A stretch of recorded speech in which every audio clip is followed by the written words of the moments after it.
beautiful, beautiful people. Welcome back to my channel. I hope you all are having an amazing, marvelous, and magnificent day or night. And if not, I hope it gets better for you. My name is TV, and if you're a true crime lover like me, please don't forget to like the video, subscribe to the channel if you haven't already, and comment down below. So before we get into the video, I just want to share with you all that I do have a true crime channel on Spotify.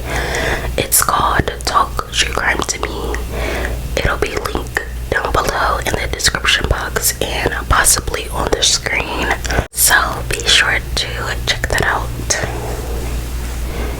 Y'all, my hair is looking a little crazy because I just woke up and I didn't braid my hair down last night so it could be like crinkly and full. But anyway, thank you guys so much for some of you guys like check up on me and stuff like that. I'm good. I just been working on things behind the scenes, and I've also been juggling going to all of my son's appointments because he sees a lot of people for his disability. I've been obviously working my main job. I work at a middle school, and like I said, go to my son's appointments. He sees a plethora of people.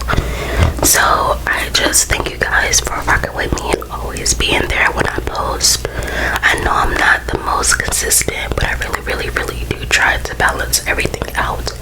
But the good news is school is about to be out very soon, so I'll have a lot of time on my hands to record and upload and edit consistently, so that's exciting.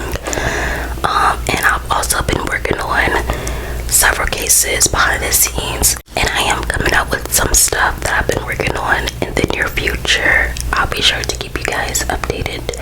But yeah, that's my rant. I don't want y'all to think that I don't take y'all serious or I don't take this serious. I really do.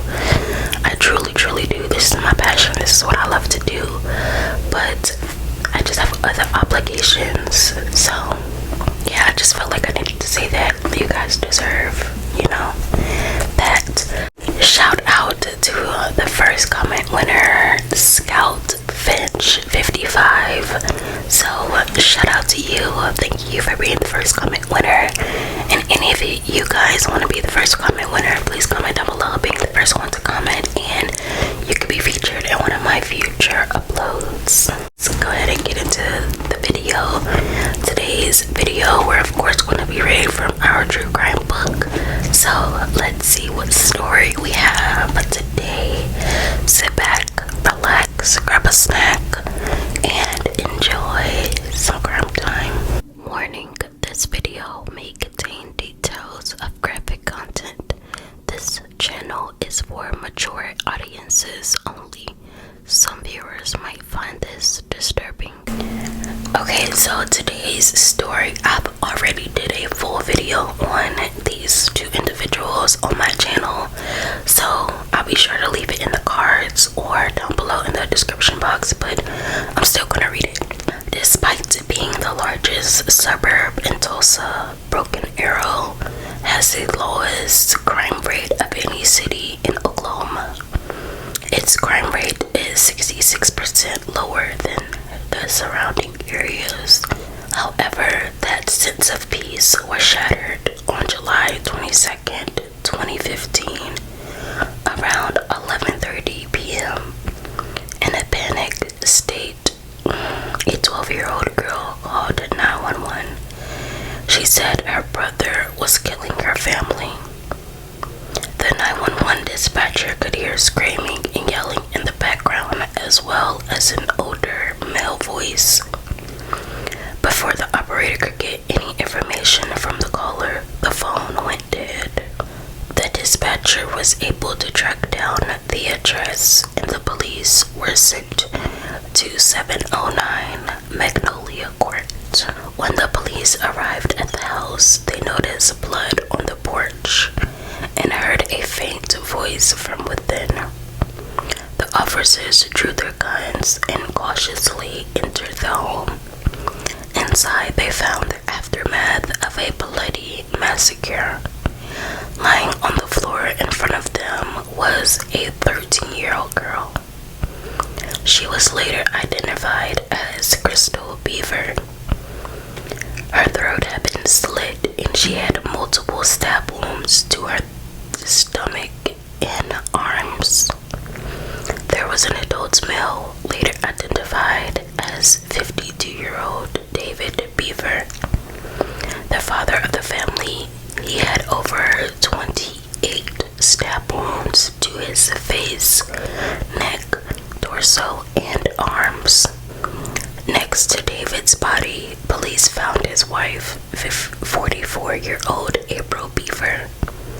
She had experienced blood force trauma and had over 48 stab wounds to her head and all over her body. 48. Nearby were the bodies of their sons, 12-year-old Daniel, 7-year-old Christopher Bever, and 5-year-old daughter Victoria Bever. Oh my God. Daniel had received 9 stab wounds to his back, chest, back, shoulder, and lower leg.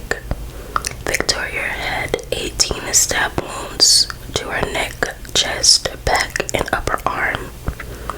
Police found 2-year-old Autumn Bever alone and unarmed, huddling in the corner of her room. Autumn Bever was rushed to a nearby hospital where she was listed in a serious but stable condition. Detectives discovered that it was Crystal who had placed the 911 call. When she was sufficiently recovered to be able to speak, she identified her 2 brothers, 18-year-old Robert and 16-year-old Michael, as the perpetrators of the deadly attack. Crystal told the officers when they had arrived on the scene that Robert and Michael had run out of the house through the back door. The brothers hid in a heavily wooded area next to their property, and the police used their K9 unit to locate them. Police arrested the 2 brothers and brought them to the Broken Arrow police station. Their interviews with Robert, Michael, and Crystal that followed painted a picture of a severely dysfunctional family, ripe for bearing such hateful fruit as these 2 young killers. Crystal informed detectives that David Bever, her father, was frequently both verbally and physically abusive toward all of the children. She said that more than once David had thrown them across the room. When he was angry, that he was especially hard on Robert and Michael. She also related a time when she had seen David beat her mom and slam her head against the wall. The family lived in isolation from the rest of the community. The children were homeschooled and not allowed to interact with other children. They were so isolated that many of the neighbors only learned of the family members' names when they were released by the medical examiner. Crystal also advised the detectives that Robert and Michael had spent the last year talking about killing their family and taking their parents' money. She indicated that both brothers were fascinated with mass shooters and always wanted to see such perpetrators avoid police capture. The brothers' philosophy was that there were too many people in the world, so they needed to kill as many as they could. During their interview with Robert Bever, detectives learned that his parents were hateful and abusive toward him and his siblings, and that both he and Michael had been planning to kill their parents since Robert was 13. He explained how he'd gotten a job working in a call center so he could save money to buy guns, bullets, knives, and body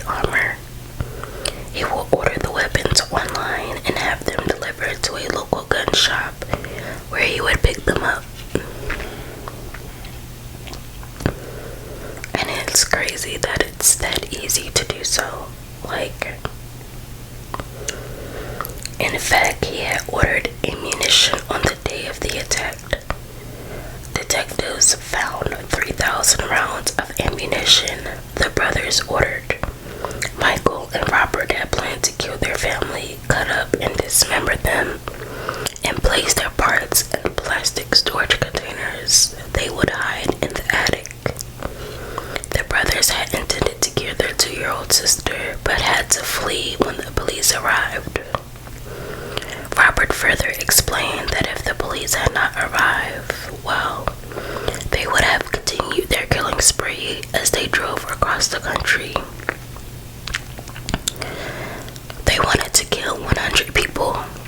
He confirmed what Crystal had told the detectives, that he respected serial killers and mass shooters. To Robert, killing multiple people would make him godlike. He believed that if he killed enough people, those who were not contributing to society would eventually be eliminated. What? That don't even make sense. Both the brothers were charged with 5 counts of first-degree murder and 1 count of assault and battery with the intent to kill.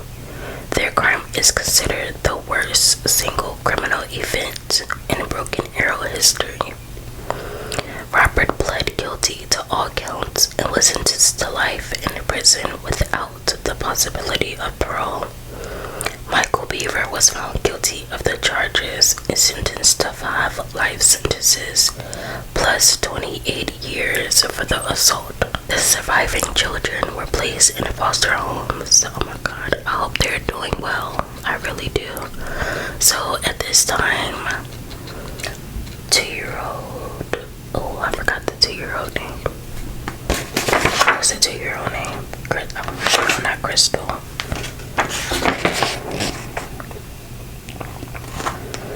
Oh, the 2-year-old Autumn Bever.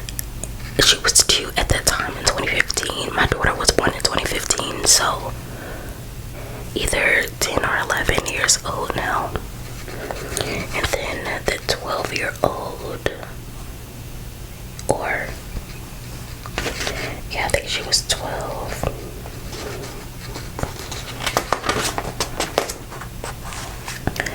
The 12-year-old should be like almost 20. Oh my god, like 19, 20 years old. Wow. I hope they're doing well. I really do. No child is born evil. When children commit evil, it is because they have experienced evil, often from the very ones who are supposed to protect them. Michael Bever was a time bomb waiting to explode. So that was the ending of the first story. Let's go ahead and get into our next story.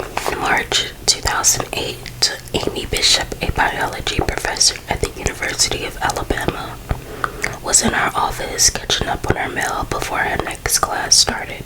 She didn't know it at the time, but she was about to open one particular piece of mail that would trigger a chain of events leading to the death of 3 people. The letter was from the Dean of the College of Science and stated that Bishop Amy was being dismissed from the university as of February 26, 2010. Amy was advised that the spring of 2010 would be her last semester at the university, as she had not made dinner. From an outsider's view, Amy appeared to be a success in life. Born on April 24th, 1965, Amy was married, had 4 children, and highly educated. She received her undergraduate degree from Northeastern University in Boston, earned her PhD in genetics from Harvard University, and became an assistant professor at the University of Alabama in 2003. She also partnered with her husband in developing a portable cell incubator, a technology that maintains and supports the growth of microorganisms when conducting biological experiments. Their endeavors were of a competition in which they won 3rd place and $25,000. Amy is the second cousin of author John Irving. When she was living in Massachusetts in the 90s, she had also pursued writing by joining the Hamilton Writers Group. She hoped that becoming a writer would allow her to leave academia. She wrote 3 novels, none of which were ever published. Despite her accomplishments, there were problems with her conduct. Members of the Hamilton Writers Group have stated that she tried to present herself as a serious writer by frequently bringing up her degree from Harvard and her association with John Irving. They also found her to be abrasive and self-righteous and deemed herself deserving of praise. In her dinner review meeting at the University of Alabama, Amy learned that one of her colleagues on the board had referred to her as crazy. In response, Amy filed a complaint with the Equal Employment Opportunity Commission. During faculty meetings, some professors accused her of acting erratically. She was not popular with her students, who saw her as a poor instructor. They felt she was ineffective in the classroom and behaved in odd and unsettling ways. Some of her students went so far as to sign a petition requesting the university take action, but nothing ever came of it. Bishop once published an academic article and used the names of her husband and children as the article's co-authors. According to the university, Amy did not receive tenure because she had not submitted all her research papers in time to get published.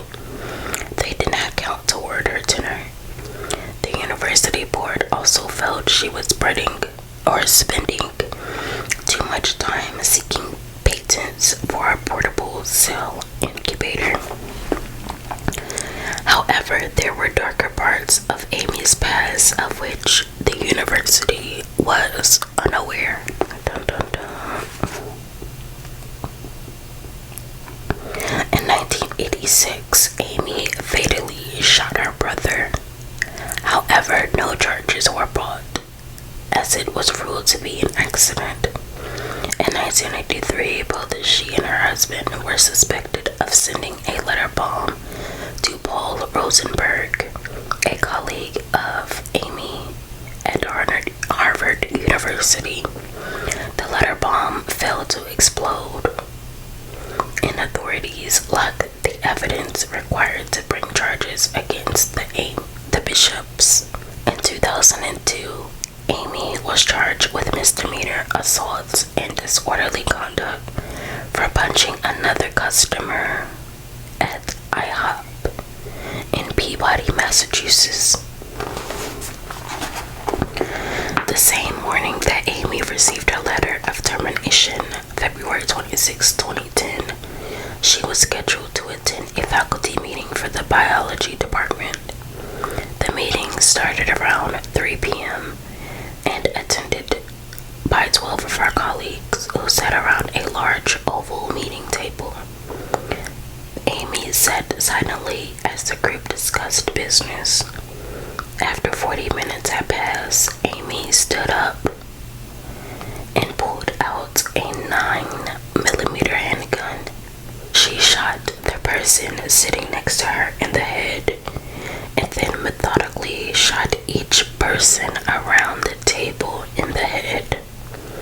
Those who were sitting on the opposite side of the table attempted to take refuge on the floor.